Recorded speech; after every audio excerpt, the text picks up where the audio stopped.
இந்த கடலோர கிராமத்துல ஒரு பழமையான மாளிகை இருக்கு. பல வருஷங்களாக யாரும் அங்கே போக மாட்டாங்க. ஏன்னா அந்த மாளிகையை ஒரு மர்மமான பேய் காக்குதுன்று எல்லோரும் நம்புறாங்க. அந்த மாளிகையின் அடியில புதையல் இருக்கு. ஆனா அதை எடுக்க முயற்சி பண்ணவங்க எல்லாம் மர்மமா காணாம போயிட்டாங்க. அந்த பேய் அவங்கள எடுத்துச்சுன்னு சொல்றாங்க. அது உண்மைதான். நான் பார்த்தேன் அந்த பேய் இங்கே. உண்மையவா? அந்த நேரத்துல தான் இந்த கிராமத்துக்கு வந்தான் அருண். அவன் ஒரு சாதாரண இளைஞன் இல்ல, உண்மையை தேடுறவன்.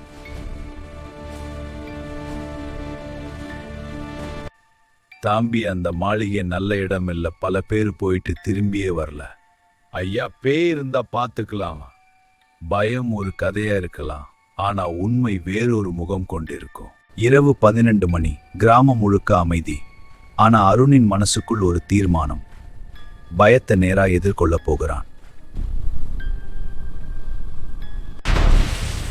மாளிகை கதவு பல வருடங்களுக்கு பிறகு திறக்கிறது. அந்த ஒலி இருளை கிழிக்கிறது.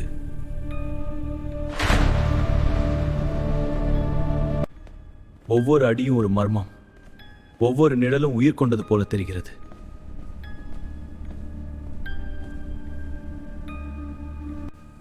அவ அடிச்ச சத்தத்துக்கு பிறகும் இன்னொரு அடிச்ச சத்தம், யாரோ பின்னால் வர்றாங்க போல.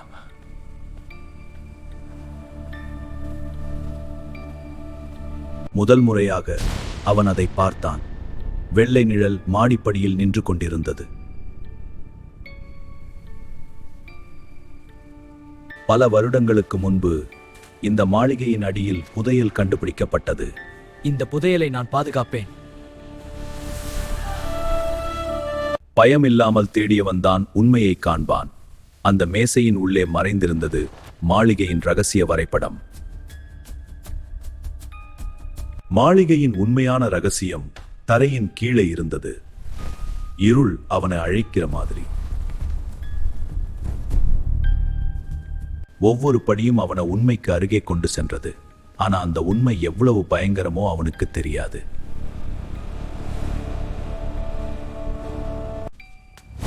இந்த புதையல் எனது.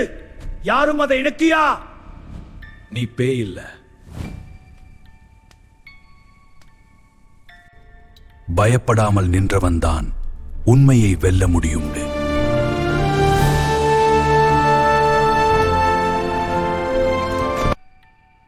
இது எல்லாம் ஒரு நாடகம் தான்டா.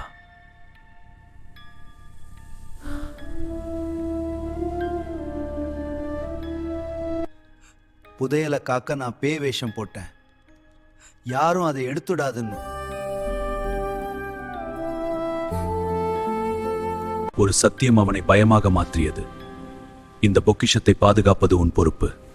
ஆமையா, நான் சத்தியம் செய்கிறேன். அந்த புதையல் பல வருடங்களாக இருளில் மறைந்து கிடந்தது.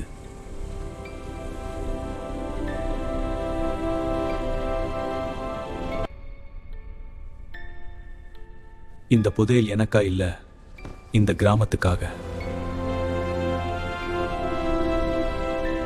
பல வருடங்களாக பயந்த அந்த மாளிகைக்குள் இன்று கிராம மக்கள் தைரியமாக வந்தார்கள், பயத்தை உடைத்து உண்மையை பார்க்க. பேய் எதுவும் இல்ல, நம்ம பயந்தான் நம்ம ஏமாத்திச்சு. இந்த ஐயா புதையலை காக்கவே இந்த நாடகம் ஆடினார்.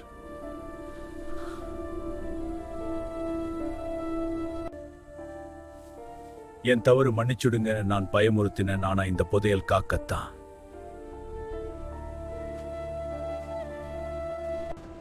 பல வருடங்களாக இருளில் மறைந்திருந்த செல்வம் இன்று ஒளியை கண்டது.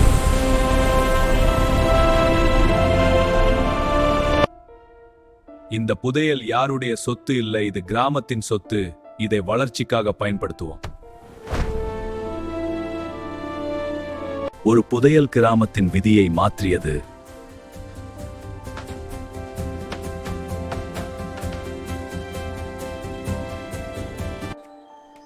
அவன் வந்தது உண்மையை தேட. திரும்பிச் செல்கிறான் ஒரு மாற்றத்தை உருவாகி. நீ எங்களுக்கு தைரியம் கற்றுக் கொடுத்தாய் பையா.